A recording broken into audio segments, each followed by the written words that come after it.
Assalamu alaikum wa rahmatullahi wa barakatuhu. My name is Sam. I've been Muslim for about 2.5 years, and this is my story. Next time! You get me? You get me?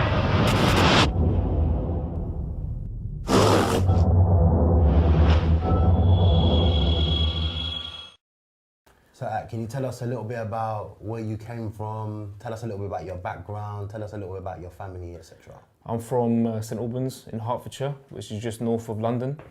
I'm from a nice middle-class background. Got a very loving family, loving mother, loving father, brother and a sister. Very standard middle-class family. I was always the one that kind of out of the family clashed and caused a lot of issues. My brother and sister are very academic, university students, where I was always the one who was getting in trouble from primary school all the way through. I was always the one getting in trouble from teachers, getting in trouble from everything. So I always felt very, very different from my family, even though I had alhamdulillah, fantastic upbringing. So you felt like you were kind of... I always felt outcast massively. Mm-hmm. I always felt that I was very different from my family. Mm-hmm. But alhamdulillah, fantastic parents, can't criticise that, but I always felt very different. I felt like I was treated slightly different. I think it was more just my general attitude and behaviour towards my family was terrible from a young age. I was always very, very rude to my mother and my father. Mm. So what do you think made that come arise, like why you were so different to your other brothers and sisters? I don't know, I just felt like I had a lot of anger in me from a young age. I could never really pinpoint where it came from, but I just remember at primary school having a huge amount of anger, and I could never really understood where it came from. I don't know, it wasn't jealousy for my brother and sister. I felt very different. I think for myself, I struggled with being in education and being in that environment. So I think rather than wanting to learn and study when I was at school, I was constantly just messing around, trying to be the class clown, just having a laugh the whole time, not really taking it too seriously, which obviously at that age affects you massively. Your teachers don't want you in the class, and it gets to a point when your students around you don't really want to associate with you so much because they want to sort of study. So I just felt like I was a general sort of outcast.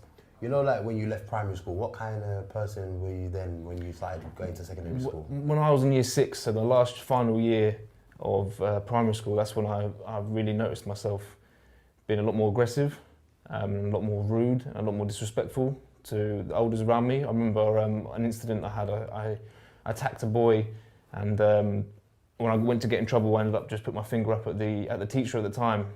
And I remember just having this rage in me. I could never really pinpoint, but it felt strange. And then I moved to secondary school, and it was just went from not great to really not great at all.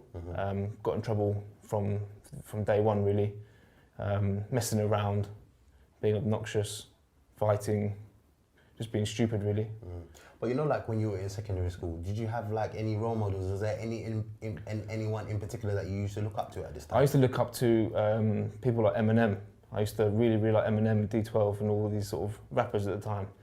Remember, I used to dye my hair blonde and wear a blue bandana, and that's what I used to look up to. But no real role models other than that. Just being a bit naughty. I used to enjoy being a bit naughty. Do you know what I mean? Not really obeying to the rules and smoking from a young age. Just doing all the rebellion from a young age. But you know, like some people, like when they get into secondary school, they might say, you know what, I'm getting to a stage in my life, I want to be this when I get older or what have you. Did you ever feel like that? Just lost. Just not really thinking about the future at all. Just taking every day as it came and just being a bit lost is the word. Not really, no ambition. Just being a naughty little boy. Not really thinking too much. Alright, so tell us a little bit about your life after you left secondary school. So when I finally got out of school, well, for each school year for me seems to got worse and worse. I ended up leaving and moving to another school, which things got even worse then. And then I was actually asked to leave before the end of year 11. I was asked to leave. And as soon as I left, I went on a bit of a rampage and I was doing all sorts of silly stuff, lots of drinking all day and just being a general sort of tearaway and being a bit ruthless really. And then when I was the age of 16, I got offered a job. My mum helped me get a job in a hair salon where I got an environment of working for myself, working around quite good peers. They were very, very focused and they were just adults. So you know, before your mum got you this job, were you ever into like? I was hair always stuff had an and stuff interest in hair. I remember watching a program on TV which was about these guys. They were hairdressers, and I thought they were cool. I thought what they were doing was good. They were very creative. They seemed to have all the girls around them. They were in London doing this stuff, and I was quite inspired by that, to be honest. So that's what I was quite inspired by. These guys were just, they looked like sort of like rock stars. They were just doing a lot of interesting, fun stuff. So I was quite inspired by that. So when I got into hairdressing, I wanted to do it. And I remember thinking at the time I had no other option. I had no qualifications. I had nothing else, and it was something I wanted to do, but didn't really want to be in the hair salon environment. I wanted to be more like men's hairdressing, barbering. But I had this job, so I went for it. And to be honest, that's when I started feeling a bit of a better feeling in myself, because I was actually treated like an adult. I was getting paid. I had good people around me. So that's when I actually wholeheartedly said I'm actually starting to enjoy life now. I feel like a bit more of an adult. But you see, at this stage in your life, what was the relationship like with like your other family members? A bit distant, not too bad. A bit distant. I was okay. I was just a young 16, 17-year-old going out every weekend, going out every night of the week, just doing silly stuff. But nothing too bad, nothing major, just going out a little bit. So tell us a little bit more when you started getting into the hair salon stuff. And then, so I did work there for about a year. Then I took about 2 months off, which was a bad idea. I took 2 months off. And why did you take 2 months off? I took 2 months because I left that job, and then I didn't get into another job. And I spent that time mostly at a friend's house who just abusing drugs, basically, and thinking that this was the thing that I wanted to be involved in, because I started really experimenting with drugs for the first time. What do you mean? What, the person that you around at that time, what do you mean? Were they just taking drugs? Yeah, drugs? no. Well, not really selling so much, just taking and experimenting with a lot of drugs. Yeah. Were you ever scared doing stuff like that? At first, I think even when I was young, I was always quite interested in drinking alcohol, smoking cigarettes, smoking weed. I was always quite interested in it. I always thought, not necessarily it was cool, but it was something that interested me. So when I got the opportunity to do more than just that, it was, I don't know, I actually showed a lot of interest in it, which is sad looking back, but it was something as when I started doing more drugs, to be honest, I kind of thought I found a home within that. I thought, this is nice, this makes me feel nice. So I spent these few months just really battering myself off, really. And then feeling in myself that I'm not in a good place. And that's my first sort of signs of feeling a little bit depressed, a little bit more lost, a bit more kind of, I need something to focus on again. Did anyone notice it, like any of your friends? No, the people around me at the time were on the same mission. Okay. These times I didn't really have much money either, so it was like, considering I was from a nice background, I didn't really go home much. I was kind of like almost in a squatting environment when I was just battering drugs and just doing nothing really. But it got tiring, and then one opportunity, my mate went and got a haircut in a salon, and I popped in with him and ended up asking for a seat. I ended up asking if they had a job, and they said, yeah, drop your CV in. So I put my CV into this shop, and I got the job. I started getting things on track a little bit again, and worked there for about 5 years. And to be honest, career-wise, it was very beneficial. Got me together. I started being a bit more of a man. But along that time as well, I was doing a lot of silly stuff. And well, were you still hanging around with that same person that you? Yeah, and worse, and just kind of still working. I was still working 9 to 5 and being responsible. But as soon as I would disappear for the weekend and go out on the Friday night, come back on the Monday morning, sort of thing, and just partying a lot. And again, just partying was the thing that I worked for, really. Yeah. So you were saying you were working in the hair salon for 5 years. Then what? Then I left, started working for myself, which I loved. I started running my own business for myself.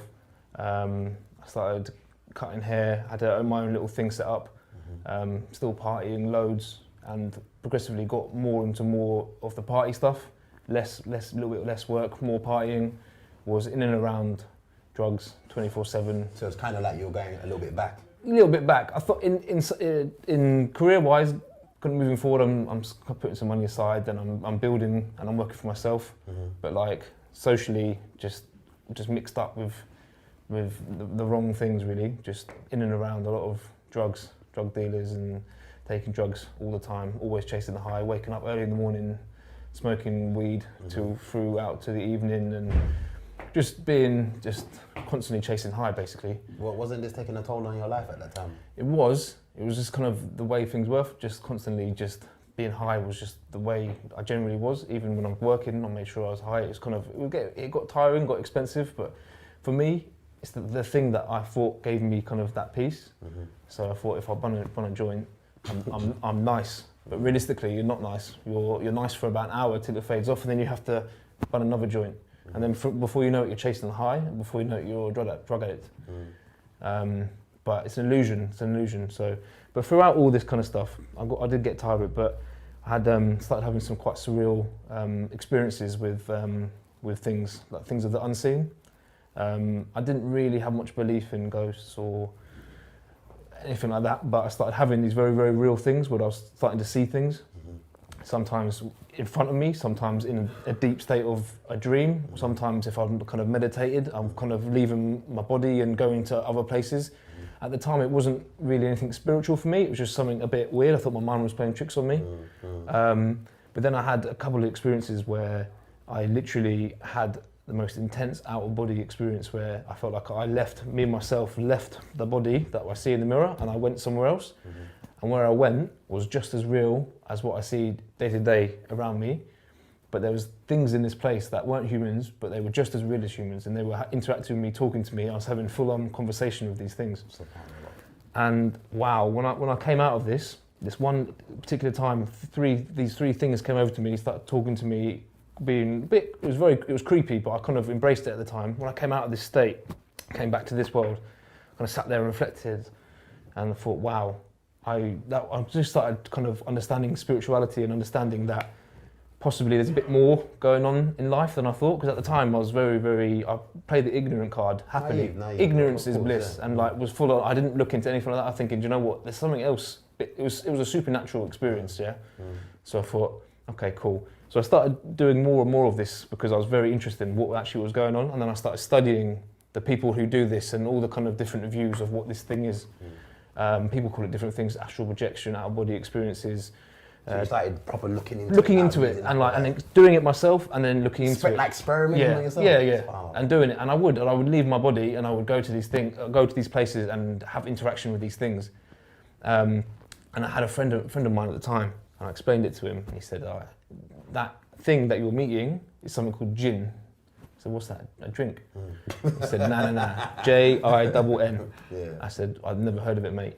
Kind of put it to one side, and then he kind of he started showing me a couple of things on YouTube about what Jinn is and about what this kind of like, you know what I mean, like Ouija boards and that kind of showed me some supernatural things, yeah. Mm. And I started making sense. And then I had a couple of mates who kind of claimed they said they were Muslim, necessarily weren't really on deen, but like were Muslim, had knowledge about the unseen, knew about things about the unseen, all that kind of stuff. Mm. So I was like, cool. And I started my study, and I thought, okay, I know there's something out there. I didn't think it was God. I didn't think it was Allah. I didn't know what it was. I knew it was something spiritual and something supernatural I didn't understand. Mm-hmm. So I went on a big quest and kind of locked off a lot of people, mm-hmm. and just started studying all sorts of stuff. Started with like science and just understanding other dimensions. Mm-hmm. Is this where I'm going? Is this somewhere in my mind, or is there something else? Have I got a soul? Have I got a spirit? So I started studying all this kind of loads of different areas of things. And the thing that kind of really got my attention was Satanism, Freemasonry, and certain people in the music industry and in the Hollywood, what they do, mm-hmm. What presidents do, what basically the people who have a lot of money and the people who run this world, higher power, mm-hmm. what did they do? Mm-hmm. And there was clear-cut evidence. I could see what Masonry was. I started to learn about what Masonry was. I started to learn about what Jinn was and how all these things interact. So you were proper getting deep into this. Deep into it and loving it. And I loved every minute of it. And then there was a friend of a friend who, nasty guy, he started doing this black magic stuff. And I would hear stories from my close friends that this guy is doing these rituals. He's putting chickens down these black holes, and the chicken's coming back with no head, and doing some strange stuff. I didn't understand it at the time, didn't know what it was. But this guy basically started having a relationship with a spiritual being, a Jinn, So all around my time of studying, this thing was happening as well. So it was not only was I looking... This is close to you? Yeah, it was close to me, yeah. Like I knew the guy. Wasn't associated, so he was someone I wanted to avoid, but it could have, as I was studying it, like I'm looking on the internet, and it was actually happening in real life at the same time. So it was all, for me, it was all my way of being guided through, and it was kind of like clear-cut evidence here, there, and everywhere. So yeah, just studying all this kind of different Satanism stuff and spirituality. Didn't really go too much into any kind of real religion, but I started understanding a little bit more about your spiritual self. Not really into the Buddhism thing, but kind of understanding what they thought. Spirituality, and looking into that. And then one time I was at my friend's house, I was watching this documentary called Shadows in Motion, which is all about the higher powers, who pulls the strings, what's really going on in the world, and what Freemasonry is and who controls things. And at the end of this documentary, it's about an hour long, it started putting out quotes of Quran, Hadith, and Islam is something I didn't have much knowledge on. And it started putting out about things about the one-eyed Dajjal, end times, all this kind of stuff that I thought, wow, you can heavily relate this into everything I've been studying about. Even the dollar note has got a one eye with a triangle, all this kind of nonsense, all the stuff I've been learning about. I thought, wow, Islam's talking about this. What's this? And I started looking more into that. And to be honest, that very evening, I was just looking deeply into the Islam. And what is Islam? I knew about Muslims on the TV with the AK-47s and the bombs and this, that and the other. And I knew that the stereotypes, and to be honest, so ignorant, like I used to think that, unfortunately, the interactions I had with Muslims as a younger was not great. They were definitely did not have a good character. They were very violent and rude and obnoxious. So I kind of wrote it off a little bit, like they are just this a culture thing and da-da-da-da. And then looking into understanding how Islam is connecting to Christianity, how Christianity is connected to Judaism and so on, understanding the prophets, peace be upon them. Because I went to a Christian, my primary school was a Christian school. So I had an idea about Prophet Moses, peace be upon him, Jesus, etc. So I had an understanding, and then I thought, wow, it all links, but Islam is the only one that focuses on Tawheed, monotheism, the oneness of a creator, rather than associating anything with it. And you never come across nah. And do you know what? Boom, it hit me big time. I literally put it in my heart then. I thought, wow. And I was aware that there was a God. I was aware that it was Allah. And I was aware that Allah was not a foreign cultural God. It just means God in Arabic. And it hit me that night. And it just literally felt like it hit me. And I was astonished, to be honest. And I sat there, I went outside, I had a cigarette.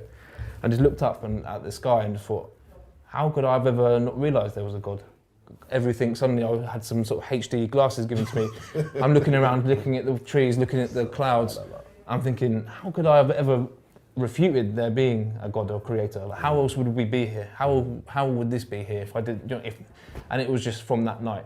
And it was a bit of a shock to me because being about Muslims is, you know what I mean, they're kind of stereotyped as a lot of terrorism and a lot of negative stuff. So I'm thinking, wow, this is correct. How am I going to go back to the people that not only that I associate myself with and my family and say, look, I'm Muslim. It was something that, and I ended up meeting a few brothers who kind of come from a bit of a background like me, very kind of lost into kind of very, materialistic stuff, women, drugs, all that kind of stuff that I used to thought was the best thing in life. And then they're sitting there telling me their story. I'm thinking, wow, why do not more people know about this? It's obvious, it's clear. This message is very, very clear. So from then, kind of worked towards studying a bit more about it because it was such an alien thing to me. And I didn't know any white guys that were Muslim. I knew people who knew a little bit about Islam who were white, but no one was Muslim. I'm thinking, for me, I go out, I party. I've got a reputation for being, do you know what I mean, happy-go-lucky, all this kind of stuff. Like for me to come back and be, I'm Muslim. How am I going to tell people this? So what I did was I studied Islam, just the basic stuff. And do you know what? The more you look at it, the more evidence there is everywhere. There is no contradiction. The Quran itself is full of factual proof and evidence that it is the word of a supreme being. So you just started reading more about I started reading, watching videos, just watching like little documentaries, but it was kind of, the more I watched, the more like my belief grew, and the more I was thinking, I just couldn't understand how I did not know about this, and how I could have not believed in God, and why are not more people Muslim? Why are there only Muslims that I see, Pakistani or Bengali, who are old? Like what? That's all I ever really saw. People who were proper Muslims. I was thinking, why is there such a small minority of this world, or the world that I knew at the time, that know about this? This is the truth of life. Like, why do not more people know? So I went out on a bit of a rampage trying to let everyone know. I thought I had a secret that no one else knew, and I soon learned that it's not quite as easy as relaying the message. It took a long time for me to kind of to get it, but when you understand that when Allah guides someone, when God guides someone, no one else, you can't be misguided, and guidance is simply from God. SubhanAllah. But at first she's like, I was my mum. I was like, look. So how did you take your shahada though? So after about a week and a half, just chilled with the news. I had a couple of brothers around me who were trying to encourage me, saying, look, bruv, you know it's the truth. You need to just take your shahada, because when you take your shahada, that is your ticket to heaven, and without that, you're not going to heaven. I thought, okay, it's easier said than done, because when I said that means I have to be an out and out. I have to be a Muslim, and it was even the word at the time I didn't like. It was strange. It was something that I wasn't not used to it. Nah, exactly. Yeah, of course. So I went to a Jummah, a Friday Jummah with two brothers, and first time, didn't really understand anything. The Imam was Pakistani, was speaking mostly Urdu and then a little bit of Arabic and then a tiny bit of English. Didn't benefit from it at all. Most people in there I knew from for a bad reason anyway. I thought, wow, this is the Muslims around me. I was like, okay, cool. Anyway, I was surprised actually. I was surprised who I was seeing in the masjid. And then as I left, one of the brothers I was with went up to someone and said, oh, the brother wants to take a shahada.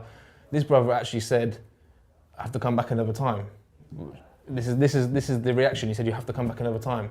And then as I was walking off, another brother who I knew from way back rushed over to me and said, no, let's do the shahada now.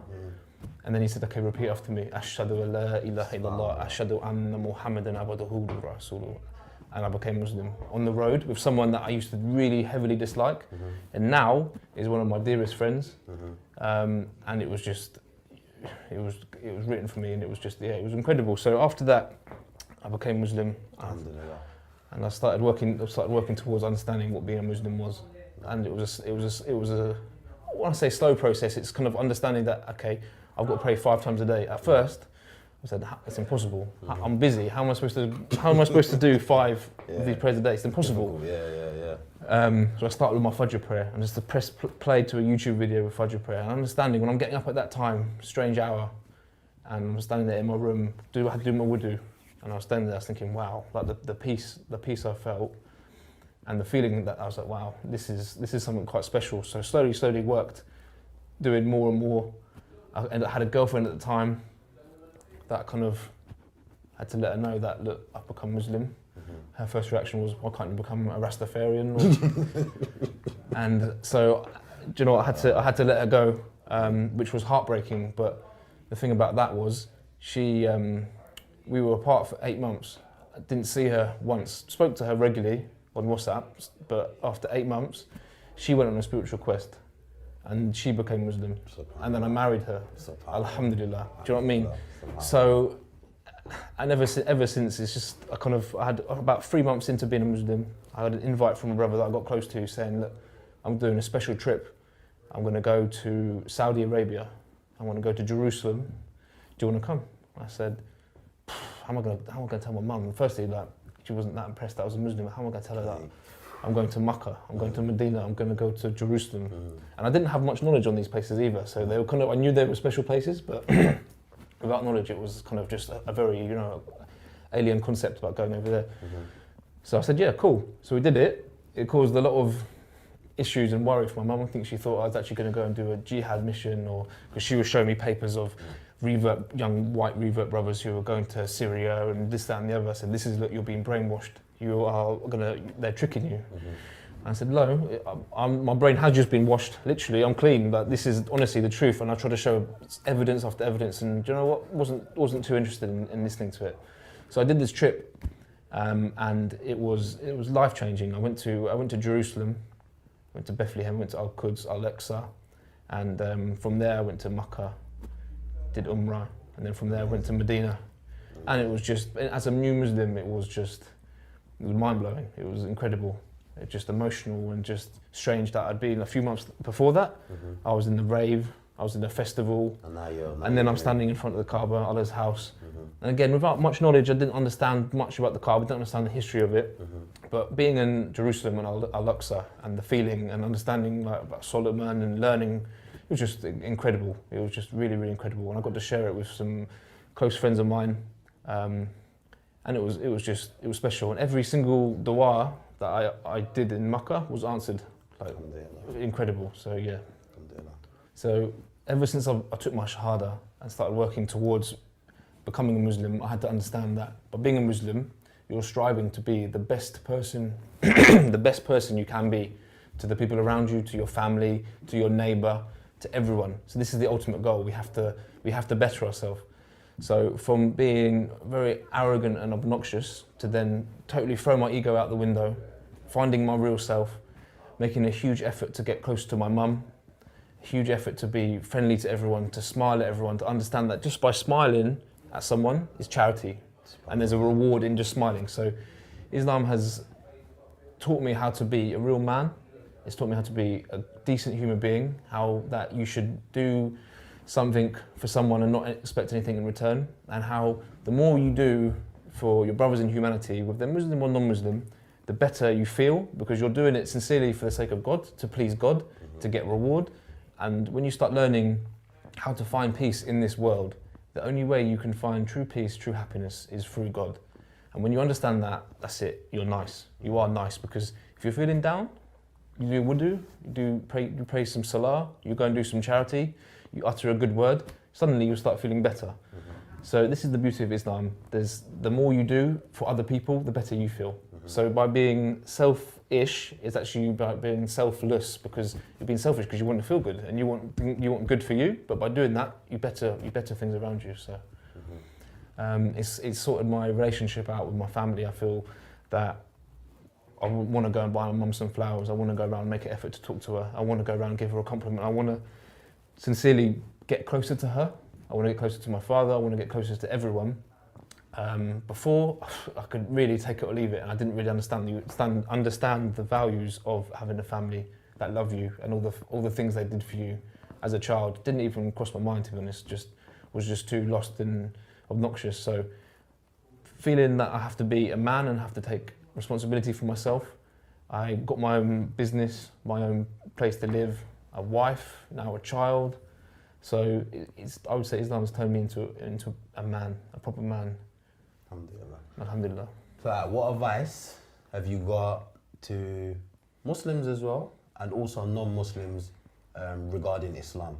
My sincere advice to you is ask yourself, are you happy? Ask yourself, what are you doing in life? Ask yourself, is there a meaning to your life? And ask yourself, are you going to die?